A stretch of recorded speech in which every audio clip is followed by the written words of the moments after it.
جہاد بھی ہمارے فرائض میں سے ایک فرض ہے، چاہے وہ ناخوشگوار ہی کیوں نہ ہو۔ آرام سے گھر میں بیٹھنے کے عادی ہیں، ان کے لیے ناخوشگوار ہے کہ وہ باہر جا کر میدانوں میں لڑیں، سفر کی صحبتیں برداشت کریں، پھر اپنے آپ کو زخموں، تکلیفوں، بھوک پیاس اور موت کے لیے پیش کریں۔ یہ چیز بذات خود ناخوشگوار ہے، لیکن یہ ہمارے لیے فرض ہے۔ موقع ہے تو ہمیں یہ بھی کرنا پڑتا ہے۔ حضور صلی اللہ علیہ وسلم اپنی بلندیوں سے اتر کر اس پستی میں بھی تشریف لائے۔ ویسے یہ پستی صرف ظاہر ہے، اخلاقی اور روحانی طور پر پستی نہیں ہے، کیونکہ جو کام جس نیت سے کیا جاتا ہے وہی اس کی قدر ہے۔ جو کام اللہ کے لیے کیا جاتا ہے وہ عبادت ہے اور اللہ کی خدمت ہے۔ جہاد ہی کے دوران یہ بات کہی گئی ہے کہ آپ نے جو کنکریاں پھینکی تھیں وہ آپ نے نہیں پھینکی تھیں بلکہ اللہ نے پھینکی تھیں۔ ایک طرف تو یہ اللہ کا کام ہے، دوسری طرف اس میں بہت سے ایسے تعین ہیں جو انسانوں کے لیے ناخوشگوار بھی ہوتے ہیں اور جن سے وہ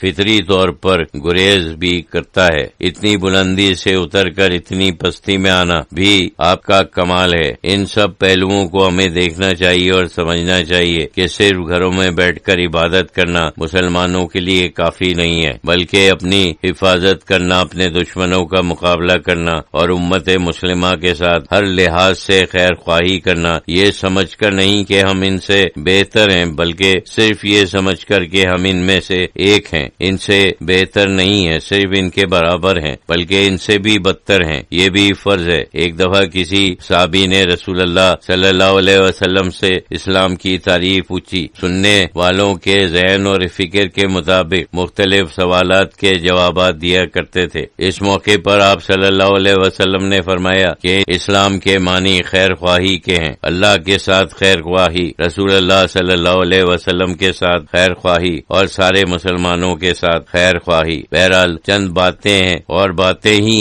ہیں، کیونکہ اصل کام تو یہ ہے کہ انسان اپنے آپ کو آئینہ بنائے، اپنے تزکیہ اور تصفیے میں اتنا مشغول ہو جائے کہ اس میں کامیاب ہو جائے کہ آئینہ بن جائے، اور آئینہ رسول اللہ صلی اللہ علیہ وسلم کے سامنے رکھے، اور پھر جس حد تک وہ آئینہ صاف ہے، جس حد تک وہ آئینہ درست ہے، اسی حد تک اس میں کچھ پرتو آئے گا۔ اصل کام تو وہ ہے، باتیں تو پھر باتیں ہی ہیں۔ تقریر ختم فرما کر حضرت شہید اللہ فریدی رحمۃ اللہ علیہ نے فرمایا، کسی کو کچھ کہنا ہے۔ ایک صاحب نے کہا کہ ایک حدیث ہے کہ حضور صلی اللہ علیہ وسلم جب کھجور کے باغوں میں سے گزرے تو کہا کہ تم یہ کیوں کرتے ہو، ایسا کرو تو اچھا رہے گا، خوش سالی کا وقت آ گیا۔ صحابہ نے عرض کیا کہ ہم برسا برس سے یہ کام کرتے تھے، آپ نے منع فرمایا تو نہیں کیا، تو یہ ایک حکم ہے، اللہ کا فرمان ہی ہے، جو کچھ آپ فرماتے ہیں وہ ہماری زبان سے فرماتے ہیں، تو اس میں تطابق کیسے پیدا ہو جائے؟ علماء کہتے ہیں کہ اس سے یہ بات غلط ثابت ہوتی ہے۔ انہوں نے اس حدیث پر بہت کچھ لکھا ہے۔ حضرت شہید اللہ فریدی رحمۃ اللہ علیہ نے فرمایا کہ انسان کا یہ کام ہونا چاہیے کہ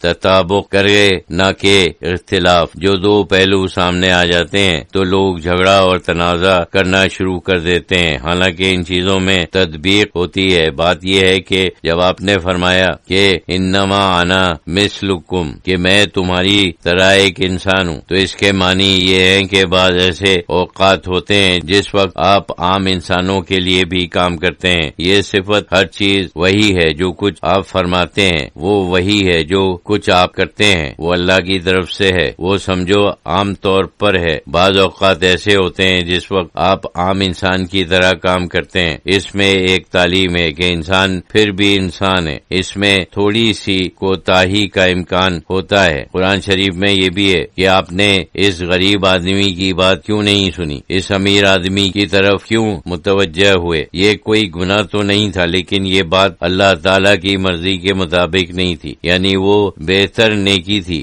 اس نیکی سے جو آپ کر رہے تھے۔ آپ بشریت اور آدمیت کو ظاہر کرنے کے لیے اللہ تعالی کی مرضی یہ بھی ہے کہ کبھی کبھی آپ اس طرح کے کام کریں۔ آپ نے ایک دفعہ یہی بات کی، لوگوں کو دیکھا کہ ایک خاص طریقوں سے جو ماہر باغبانی کرتے ہیں وہ باغبانی کر رہے ہیں۔ آپ نے فرمایا اس طرح کیوں کرتے ہو، اس طرح کرو۔ ان لوگوں نے کیا لیکن وہ برابر نہیں ہوا، کیونکہ پہلا طریقہ باغبانی کے لحاظ سے صحیح تھا،